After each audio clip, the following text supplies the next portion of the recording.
Birthday video series का चौथा सवाल बड़ा ही दिलचस्प है। एक 32 वर्षीय महिला सवाल करती हैं कि आपकी बर्थडे वीडियो सीरीज सुनने के बाद ऐसा लग रहा है कि हमारे माँ बाप तो हमें प्यार ही नहीं करते थे, वह तो देह भाव और अहंकार भाव के अधीन हमारा जन्मदिन मनाते रहे। कुछ कहें, इस पे मार्गदर्शन दें।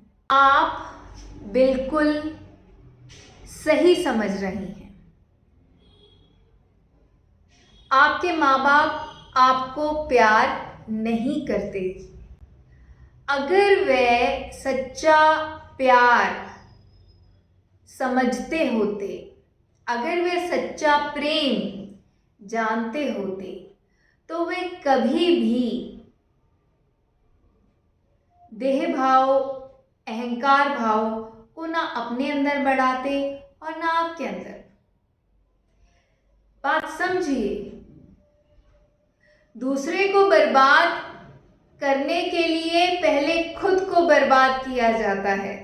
जो खुद बर्बाद होता है वही दूसरे को बर्बाद कर सकता है, और दूसरे को ऊंचा उठाने के लिए पहले खुद ऊंचा उठना पड़ता है।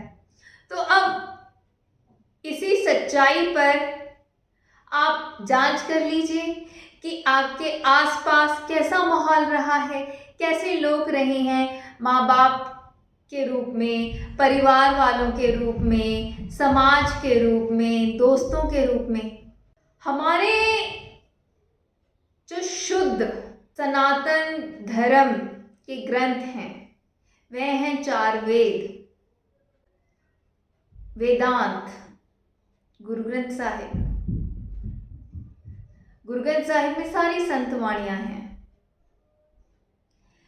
कहीं पर भी देह के प्रकट होने को, देह के जन्म को कोई भी महत्व नहीं दिया गया है, क्योंकि ये तो प्रकृति है। ऐसा तो पेड़ पौधे भी करते हैं, ऐसा तो जानवर भी करते हैं, ऐसा थल के, जल के सभी जीव जंतु करते हैं। तो प्रजातियां ऐसे ही आगे बढ़ती हैं, बढ़ती आई हैं, बढ़ रही हैं। पर मनुष्य की यह संभावना नहीं है। मनुष्य की संभावना है चेतना की ऊंचाइयां। हमारे यहां चेतना की उच्चतम अवस्था क्या है? वेदों में उसको कहा आत्मा, यानी जब मन चित्त पूरी तरह से सच्चे ज्ञान से परिपूर्ण है। भगवत गीता उस उच्चतम संभावना को, चेतना की उस ऊंचाई को क्या कहती है? कृष्ण चेतना। गुरु ग्रंथ साहिब में उस उच्चतम अवस्था को, चेतना की ऊंचाई को क्या कहा गया? खालसा चेतना। कईयों ने चेतना की उच्चतम अवस्था को गुरु चेतना कहकर भी संबोधित किया, और अंग्रेजी में चेतना की उच्चतम अवस्था को कहते हैं क्राइस्ट कॉन्शियसनेस। हमें ये याद रहे कि चेतना को जन्म देना है। इसलिए भारत में उन्हीं लोगों को याद किया जाता है जिन्होंने अपने जीवन काल में इस संभावना को खोला, ताकि जब हम उनको याद करें तो हम उनसे प्रेरणा लें। तभी मनाई जाती है कृष्ण जन्माष्टमी कि कृष्ण चेतना को जन्म देना है, यह याद आए। तभी मनाई जाती है बैसाखी कि खालसा चेतना को, चेतना की उच्चतम अवस्था को जन्म देना है, यह याद आए। जैसे 13 अप्रैल 1699 को 5 प्यारे अपनी चेतना को जन्म दे पाए गुरु के सानिध्य में। तभी मनाई जाती है रामनवमी, कि राम जैसी चेतना हो, पूरी तरह से जागृत, जागी हुई। हम किसी भी ऐरे गहरे को नहीं याद करते, हम उनको याद करते हैं जिन्होंने अपने जीवन काल में इस संभावना को खोला, ताकि उनको याद करने से हमारे अंदर मुक्ति का भाव तैयार हो, हमारे अंदर जागने की समझ का होश तैयार हो। आप बिल्कुल सही समझ रही हैं। आपके माँ बाप आपको बिल्कुल प्यार नहीं करते थे, बिल्कुल भी प्यार नहीं करते हैं, क्योंकि जहाँ प्रेम होता है वहाँ देह भाव को बढ़ावा नहीं दिया जाता, वहाँ अहंकार भाव को बढ़ावा नहीं दिया जाता, वहाँ आसक्ति भाव को बढ़ावा नहीं दिया जाता। अगर वाकई आपके माता पिता आपसे प्रेम करते होते तो वह आपकी उच्चतम संभावना खुले। आपने अभी तक देखा होता उनको ऐसी कोशिशें करते हुए, वे कुछ तो करते, पर आपने उनको क्या देखा है करते हुए कि हाँ, कहीं पर भी किसी बच्चे का जन्म होता है तो झुंड बना के पहुंच जाते हैं बधाइयां देने। तो जागृत चेतना वाले लोग ऐसा नहीं करते। जागृत चेतना वाले लोग खालसा चेतना के जन्म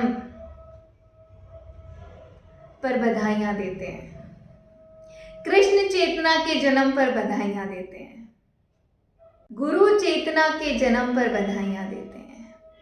और ऐसा करने के पीछे उनका जो मनोरथ होता है, उनकी जो नीयत होती है, उनकी जो इंटेंशन होती है, तो यही होती है कि सभी तक यह मैसेज पहुंचे कि जागृत चेतना को जन्म देना कितना जरूरी है। यह देह भाव को बढ़ाने वाला जो भी कुछ किया जा रहा है, अहंकार भाव को बढ़ाने वाला जो भी कुछ किया जा रहा है, जो भी कर्म कांड है,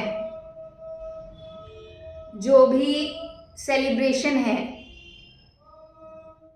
ये चेतना की निम्नता से आते हैं, ये जड़ चेतना से आते हैं। चेतना की ऊंचाइयों से इस तरह का एक्सप्रेशन नहीं आता।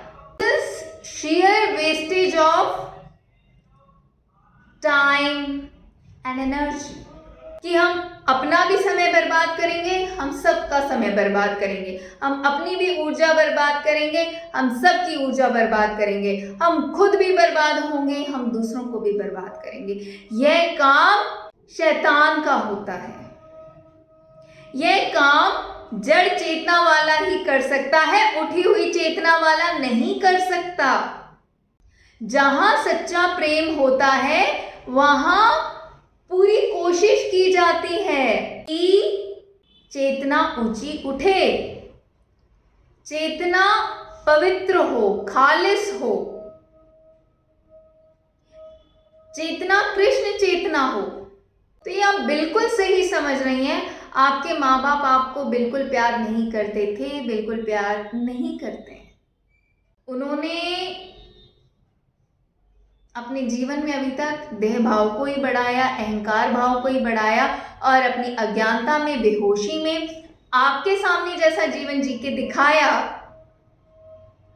आपकी चेतना में भी वही बीज डाल दिए, देह भाव वाले, अहंकार भाव वाले, और उन बीजों को अच्छे से सींचा।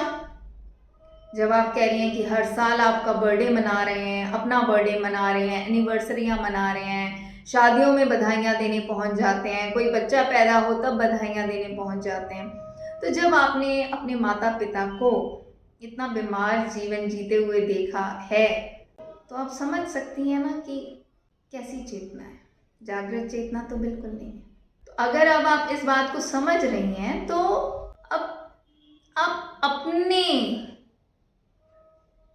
अंदर इस संभावना को जगाइए, अपनी चेतना को जन्म दीजिए, आप बेहतर जीवन जीकर दिखाइए और फिर आप देखेंगी कि जैसे जैसे आप सच से परिपूर्ण जीवन जीती हैं तो वह जीवन देख देख कर ही आपके आसपास के सभी लोग धीरे धीरे सत्य के प्रति ग्रहणशील होने लगते हैं। उनमें भी अब इच्छा जागती है कि हमने भी सच्चाई वाला जीवन जीना है, सत्य वाला जीवन जीना है, हमने भी मुक्त होना है, हमने भी अपने जीवन को सफल करना है, हमने भी ऐसा जीवन जीना है जो दूसरों को प्रेरणा दे। अब चुनाव आपका है, आप क्या करती हैं?